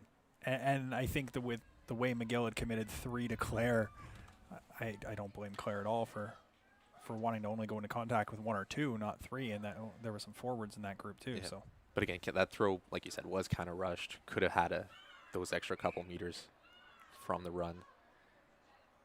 The official did not like that scrum. He's talking to Angeli Dillon, who put that one in, and the whole group. Seems to be a conversation with the McGill front row, but that's Olivia Ford he's talking to, and she's the veteran. Olivia Ford, the 4th year from the UK, from Sudbury in the UK specifically, and just one that if there's been a standout over the last few years from McGill, it's her. She's the only returning scorer from their roster last year. Everyone else who scored a try has moved on and graduated. So that's your veteran. Maybe she's trying to cheat a little senior experience in there. Well, there's got to be a little bit of pressure, too, on wanting to lead that team. Like you said, there's not much experience on that McGill team. That one is clean. Yep.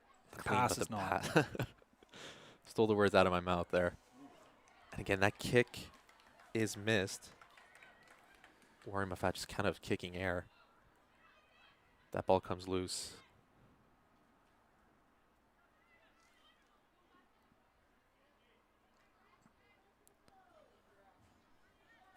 Turning into a shoving match on that left side of the field for Carleton, but we get it out.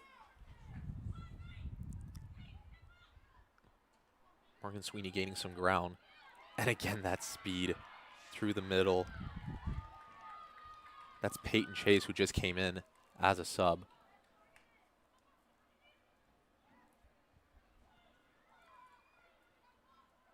As we're getting at a lot of ground here in this little sequence of play. And the McGill defenders kind of bunching up around, leaving a lot of room on that left side.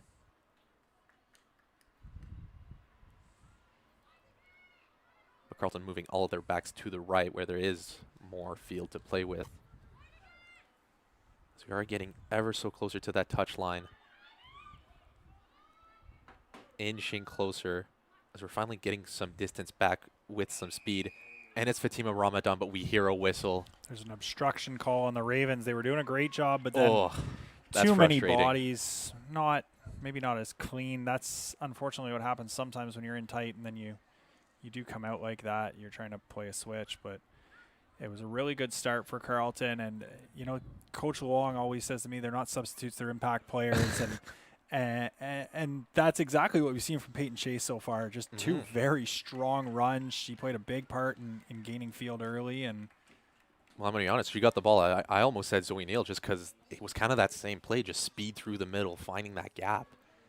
Yeah, she had put herself kind of where we say Sierra sometimes, right, in that back line and fit herself right in. And, for a rookie forward to come in, your first RSEQ touch is clean and you're right up the middle, and just things that you can go home confident you've done the right things, and it's early in her time here, but to get that first touch and to make an impact is what you're hoping for. I mean, you said it, as we're probably going to see a lot of rookies playing later this year, getting that good start, not only on a win side, but also kind of on the individual level, especially those rookies where it's really important early to gain confidence.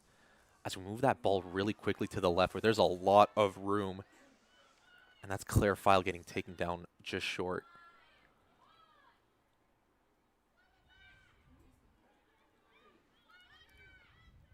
As it's kind of turned into a shoving match as Haas kind of gives it back behind her. Holding onto that ball, though. We're not even getting close to letting McGill touch that ball. We are so close to that touch line. McGill holding on strong, kind of bunching up to that ground, finally going it back. Now it's Claire File with speed, handing it off to Samantha Heeman. File picks it back up. But again, taking down short of that line. Now we're all the way on the right side of that touch line.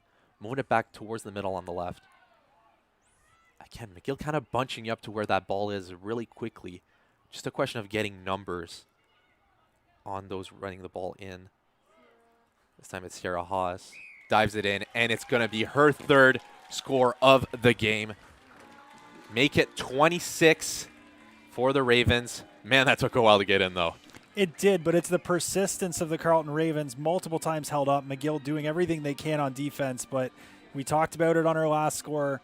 How do you stop Sierra Haas in that close? She's low to the ground. She's driving hard, and it's just near impossible when she wants to get in, and you're McGill. You've had 4 or 5 really good stops. That was such a long phased attack, and then Haas plunges her way in, no question. Just kind of that ability, even though McGill had the numbers right on the line, kind of that ability to nullify that with how you're able to just sneak through in between defenders. To squeeze through, to get underneath, to do all those things that she's kind of established herself for. We know what she can do in the open field, but in close and in tight, I mean, Carleton overpowering to go to your bench, to go to your impact players and pick up the pace is really impressive, and it's the type of thing that the Ravens are doing so well.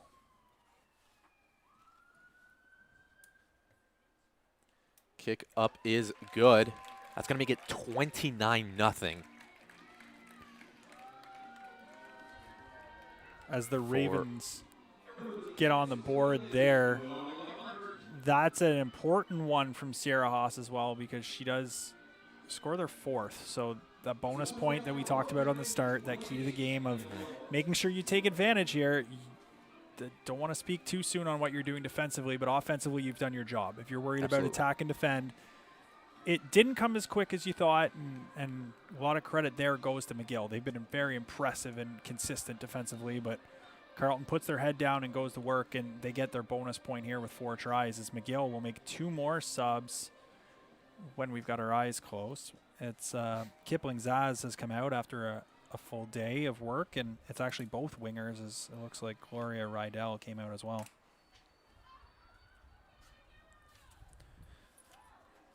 You know, you used the word tenacity earlier to describe like how those Carletons kind of just keep pushing even though they keep getting stopped.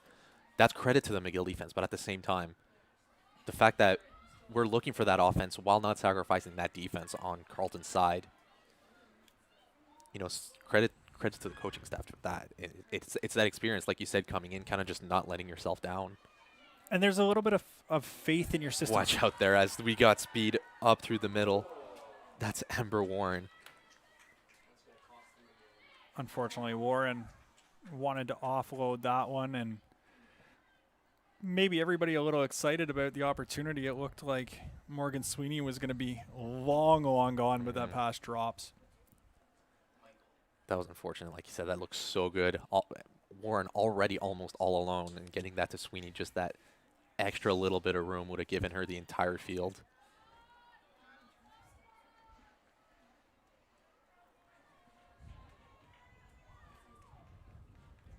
This is almost as central a scrum as you're gonna see, as we get the Ravens logo in the shot and everything. But 2 newer packs, so still don't know what to expect from either of them. Jella Dillon rolls it in, but again, that Carleton strength just pushes them back, forces that ball out super quickly. Those McGill backs not set up that quickly for it too.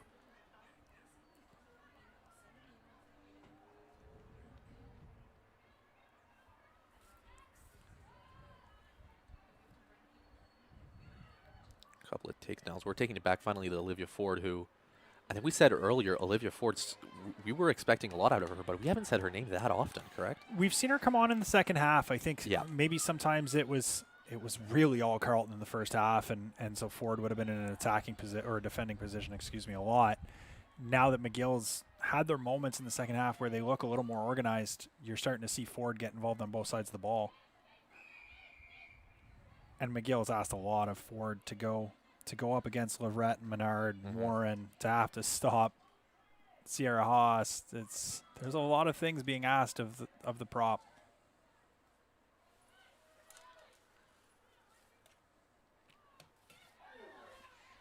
She takes another one through contact there. On that left side with some good, trying to get room, but we're just going back into that middle for McGill, kind of taking a page out of Carleton's book where we're looking for contact, which is something that's been working out for both teams. Unfortunately for Alicia Gilmore there, the hands don't work, and I think at this point, yeah, David Long is emptying his bench onto the field, which is great to see on opening day. I'm just doing a quick head count here.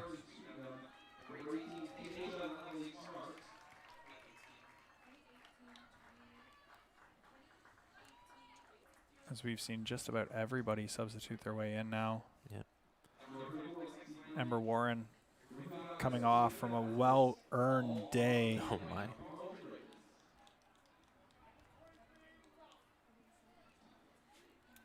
The Ravens even going with a new scrum half now. The game that's been going so well for Carleton so far. You know, just getting, we talked about experience over and over again, but now Carleton's kind of looks to be looking to gain that extra experience where, you know, it's definitely at our advantage today, but later in the season against those other teams that do have that great deal of experience, you know, you want your players seeing the field really well, and we're seeing the veteran backs of Carleton just reading those passes, which is, you know, something that comes with a lot of experience. We talk about experience too. It was a lot of rookies who come in and a lot of first and second years, but one of the players on the field right now who took over at fly half is Katie Cox. And Katie's an amazing story. She's been around over years now. What a catch. I have a team in Ramadan, but we're saying it's a knock-on, aren't we? Forward pass is Forward the pass. official call as she tossed it. But just to get back to Katie really quickly, to give her flowers, here's a player who's missed 2 seasons now with a knee injury and has always kept a positive attitude, has always been around athletics. She works at some of our other events as well as a member of our staff, and just a fantastic person. To see her back from injury and to be able to play again. I know she didn't want to finish her career the way she did, having had a knee injury take her out. So to be back here today is an awesome thing to see. And her first pass is probably not one she's going to be too proud of, but we'll see how things go here. There's going to be more.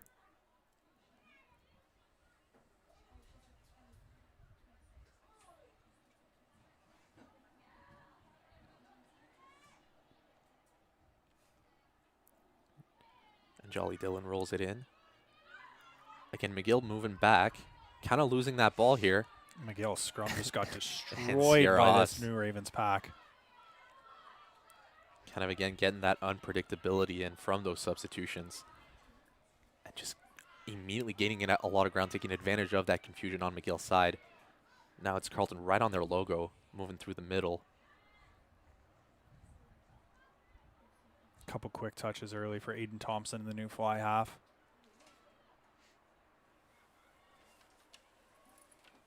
Or sorry, scrum half.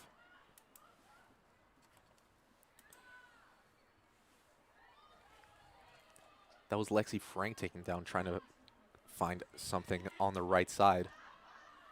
That McGill defense tightening up again. So time to look for contact, which is what the Ravens have been doing really well so far in the second half. So we're approaching the last 2 minutes on the clock here.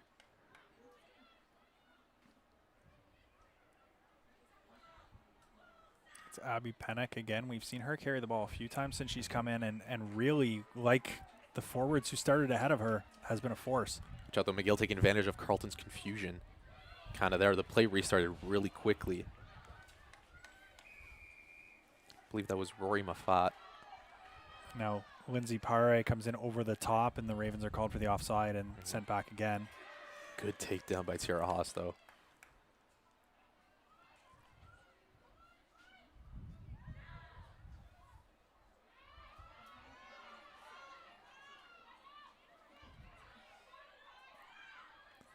Again, kind of playing through contact for McGill here as kind of a last ditch to get some points on the board. Olivia Ford again trying to find that momentum. She had room, but it gets immediately taken away by those Carleton defenders. Quick passes on the left side of the field. It's a question of creating room this time. Ball bounces. Olivia Ford has some trouble handling it.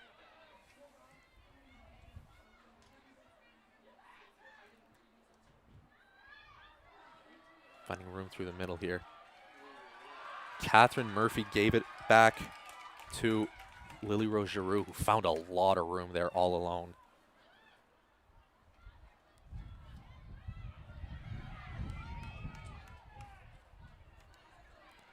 Ravens gets it back here. Fatima Ramadan just brings the ball in touch. Man, you saw how she didn't want to. She fought with every inch to try and stay there. Now, unfortunately, being tended to as it seems to have hit the ground hard, but the official is going to blow this one out. Final score of 28-0 for your Carleton Ravens.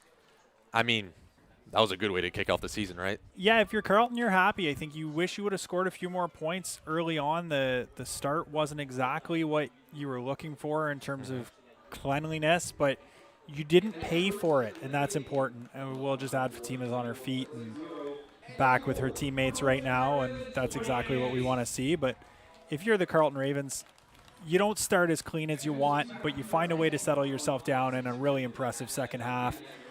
You get everybody in, you get bodies playing and get touches on the ball, and some of your young players really jumped off the page as soon as they came in, which has to be a great feeling if you're David Woolong as well. Exactly, and with that Laval win over Concordia kind of setting the tone for this season, you know, yes, again, like you said, we didn't score the amount of points we had, but it's still the most points scored so far this season. I know we're only talking 2 games here.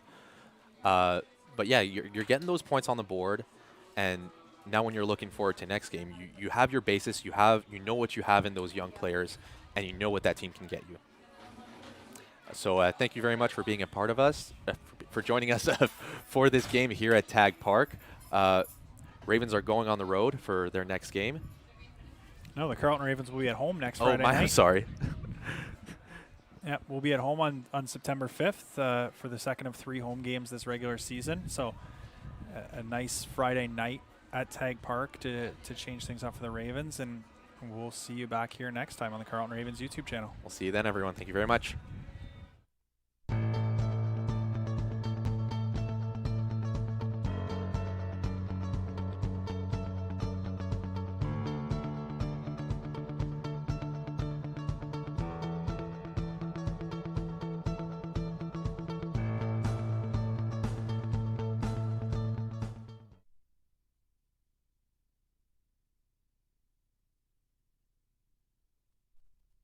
At Carleton University, we're revolutionizing surgery with AI, combating floods, decoding the mysteries of Alzheimer's, creating real-world solutions to enhance lives and protect our planet.